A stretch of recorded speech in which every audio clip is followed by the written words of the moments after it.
may nakita tayo isang marker na C talaga to eh. Ayan. Okay to, nakita ko to dati. Ayan, C talaga yan. So kukuha tayo nito ng west side or northwest. So sa west side,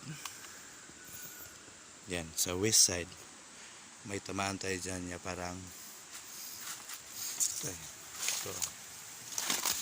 ito na marker yun.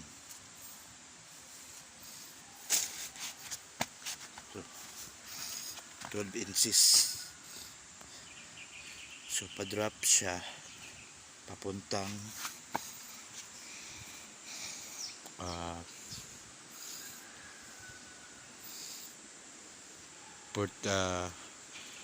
north is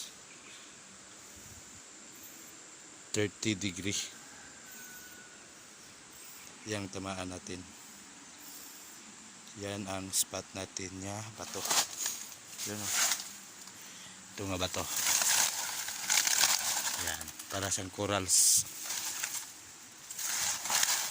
Ito nga bato, para siyang corals. Yan. Yan o. So kuha tayo ng southeast. Doon natin makikita ang southeast. Doon natin makikita ang C. Yan, ito ang C. Yan. C talaga to eh. Yan o. Ito nga ba to? C. Facing east yan eh. Yan o, C. Yan, naka-okay talaga yan o. Yan. So galing dito, kuha tayo ng 315 degree northwest. Yan. Yun ang tatamaan natin. Yung bato na yung parang corals. So galing dito siguro mga 1, 2, 3, 4, 15 feet. Galing dyan. So triangulation siya. Doon may parang box nga 1 foot ang haba. Naka 30 degrees sa northeast ang bato. So ito ang C, naka 1352. Yan ang target natin.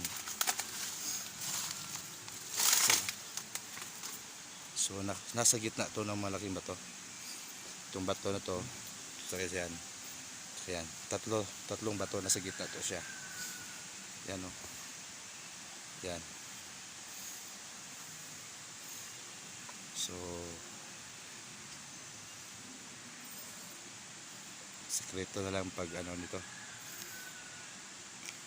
pag retrieve nito.